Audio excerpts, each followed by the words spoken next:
दोस्तों, हमारा ये वीडियो पुराणों में वर्णित 16 संस्कारों पर आधारित है। इन सभी संस्कारों के करने से मनुष्य अपने जीवन को सुखमय तथा पूर्ण कर सकता है। हमारा उद्देश्य केवल आपके ज्ञान में वृद्धि करना व धर्म के प्रति आपकी जिज्ञासा को बढ़ाना है। अगर हमसे कोई त्रुटि रह जाए तो हमें क्षमा करें। संस्कार का अर्थ है किसी मनुष्य को विशेष प्रकार की धार्मिक क्रिया प्रक्रिया द्वारा श्रेष्ठ व उत्तम बनाने का मार्ग प्रदान करना।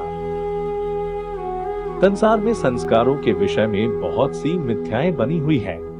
कोई कहता है कि कुल 12 संस्कार है तो कोई उसे अधिक या उसे कम बताते हैं। वास्तविकता तो यह है कि पुराणों के अनुसार सांकेतिक नामोल्लेख और विधि वर्णन के रूप में 16 संस्कारों का वर्णन किया गया है। इन संस्कारों के जीवन यापन करने से मनुष्य जीवन के लक्ष्य को प्राप्त कर सकता है। संस्कार संस्कृत भाषा का शब्द है। मन, वचन, कर्म और शरीर को पवित्र करना ही संस्कार है। हमारी सारी प्रवृत्तियों और चित्तवृत्तियों का संप्रेरक हमारे मन में पलने वाला संस्कार होता है। संस्कार से ही हमारा सामाजिक और आध्यात्मिक जीवन पूर्ण होता है और हम सभ्य कहलाते हैं। व्यक्तित्व निर्माण में हिंदू संस्कारों की महत्वपूर्ण भूमिका होती है। मुख्यतः इन संस्कारों को 16 संस्कारों में विभाजित किया गया है, जिनकी जानकारी हम आपसे साझा करने जा रहे हैं। अगर आप भी अपने सनातन धर्म पर गर्व करते हैं तो वीडियो को लाइक जरूर करें। तो स्वागत है आपका हमारे सत्य सनातन ज्ञान चैनल पर। और आपने अब तक हमारा चैनल को सब्सक्राइब नहीं किया है तो कृपया सब्सक्राइब करके बेल आइकन को जरूर दबाएं। पुराणों में इन संस्कारों के विषय में विस्तृत जानकारी मिलती है। विद्वानों के अनुसार गर्भस्थ शिशु से लेकर मृत्यु के बाद तक विशिष्ट विधि व मंत्रों के द्वारा संस्कार कराए जाते हैं। यह इसलिए आवश्यक है कि व्यक्ति जब शरीर त्याग करे तो वह सद्गति को प्राप्त हो। 16 संस्कार के विधिवत नाम इस प्रकार है: गर्भाधान संस्कार, पुंसवन संस्कार, सीमंतोन्नयन संस्कार, जातकर्म संस्कार, नामकरण संस्कार, निष्क्रमण संस्कार, अन्नप्राशन संस्कार, चूड़ाकर्म संस्कार, विद्यारंभ संस्कार, वेदारंभ संस्कार, केशांत संस्कार, समावर्तन संस्कार, विवाह संस्कार, वानप्रस्थ संस्कार, संन्यास संस्कार और अंत्येष्टि संस्कार। ये सभी संस्कार यज्ञ द्वारा संपन्न किए जाते हैं। गर्भाधान संस्कार के माध्यम से हिंदू धर्म संदेश देता है कि संतान प्राप्ति के समय यज्ञ द्वारा अनुष्ठान करके गर्भ स्थापना करनी चाहिए। पुंसवन संस्कार, गर्भधारण करने से 3 माह के पूर्व गर्भ में जीव के संरक्षण और विकास के लिए ये विधि की जाती है। सीमंतोन्नयन संस्कार गर्भधारण करने के चौथे मास में किया जाता है। इस महीने में गर्भपात होने की अधिक संभावना होती है, अर्थात यह संस्कार गर्भस्थ शिशु व माता की रक्षा हेतु किया जाता है।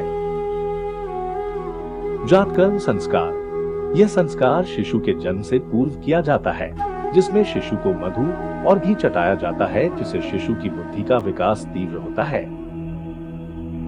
नामकरण संस्कार, जन्म के 10वें, 12वें या किसी भी शुभ दिन बालक या बालिका का नामकरण विधिपूर्वक करना चाहिए। इस संस्कार का बहुत अधिक महत्व है। नाम वर्ण की शुभता का प्रभाव बालक पर संपूर्ण जीवन रहता है। यह बालक के व्यक्तित्व का भी विकास करता है। निष्क्रमण संस्कार, जन्म के अधिक से अधिक चौथे मास में यह संस्कार किया जाता है। इस दिन से बालक को बाहरी वातावरण में लाया जाता है तथा शिशु को आसपास के वातावरण से अवगत कराया जाता है।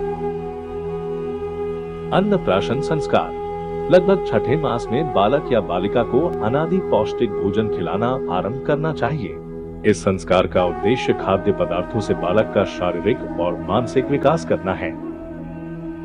चूड़ाकर्म संस्कार को मुंडन संस्कार भी कहा जाता है। प्रथम या तृतीय वर्ष बालक का मुंडन संस्कार कराना चाहिए। शारीरिक स्वच्छता और बौद्धिक विकास इस संस्कार का उद्देश्य है।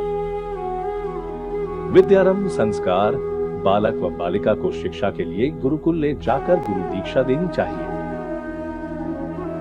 वेदारंभ संस्कार, वेदारंभ संस्कार में बालक गुरु के पास रहकर वेदों को पढ़ना आरंभ करता है तथा वर्ण अनुसार शिक्षा प्राप्त करता है।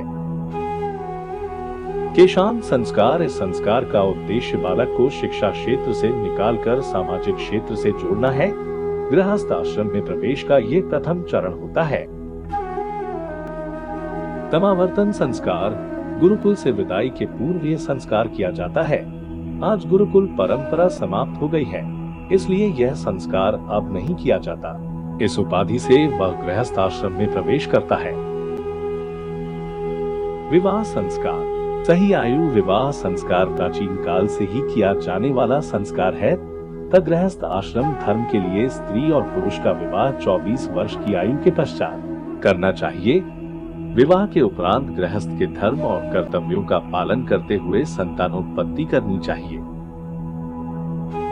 वानप्रस्थ संस्कार, संतानों के सफल होने पर या 50 वर्ष की आयु के पश्चात घर को त्याग कर पति पत्नी द्वारा तपस्या, ईश्वर भक्ति और समाज सेवा करना वानप्रस्थ संस्कार कहलाता है।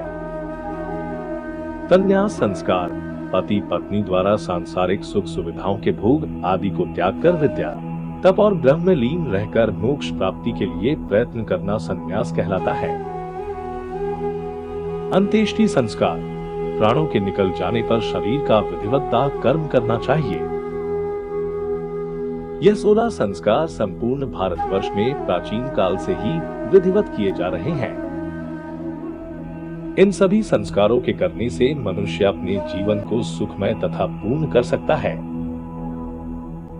अब हमारी भेंट एक और नई ज्ञानवर्धक वीडियो के साथ होगी। दोस्तों, उम्मीद करते हैं कि आपको हमारी आज की ये वीडियो पसंद आई होगी।